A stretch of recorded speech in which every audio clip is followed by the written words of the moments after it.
নলবাৰীৰ বিহামপুৰত বিনামূলীয়া চকু চিকিৎসা শিবিৰ সম্পন্ন।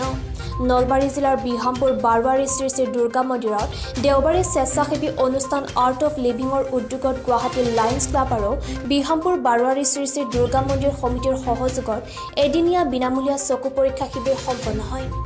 উক্ত শিবিৰটো মুকলি কৰে বিহামপুৰ বাৰোৱাৰী শ্ৰী শ্ৰী দুৰ্গা পূজা মন্দিৰ সমিতিৰ সম্পাদক ৰঞ্জিত হালৈয়ে। গ্ৰাম্য সমাজত চকুৰে ভালদৰে নেদেখা বহুতো লোক আছে।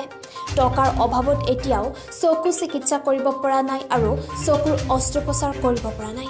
সেয়েহে দেওবাৰে বিহামপুৰত গুৱাহাটী শংকৰদেৱ নেত্ৰালয়ৰ অভিজ্ঞ চিকিৎসকৰ দ্বাৰা চকু পৰীক্ষা কৰি ঔষধ যোগান ধৰাৰ লগতে চকুৰ অস্ত্ৰোপচাৰ কৰিব লগা ৰোগীক চিনাক্ত কৰি গুৱাহাটীৰ শংকৰদেৱ নেত্ৰালয়ত বিনামূলীয়া অস্ত্ৰোপচাৰ কৰা হ'ব বুলি জানি পঠিয়াই উদ্যোক্তা আৰ্ট অফ লিভিঙৰ অমৰেন্দ্ৰ কলিতাই। দেওবাৰে উক্ত এদিনীয়া চকু চিকিৎসা শিবিৰত প্ৰায় 450 জন লোকৰ চকু পৰীক্ষা কৰা হয়। দেওবাৰৰ এই চকু চিকিৎসা শিবিৰত গুৱাহাটীৰ শ্ৰীমন্ত শংকৰদেৱ নেত্ৰালয়ৰ 7 গৰাকী অভিজ্ঞ চিকিৎসকৰ দ্বাৰা চকু চিকিৎসা কৰা হয়।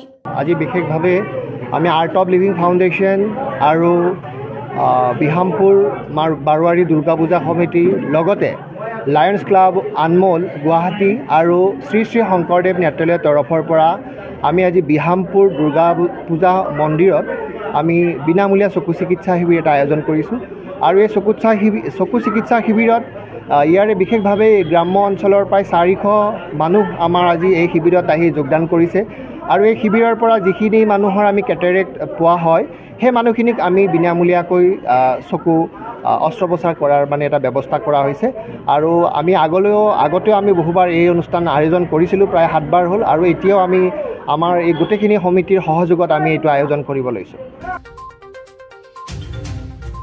নলবাৰীৰ পৰা দীপু দাসৰ ৰিপৰ্ট, প্ৰিয়া নিউজ।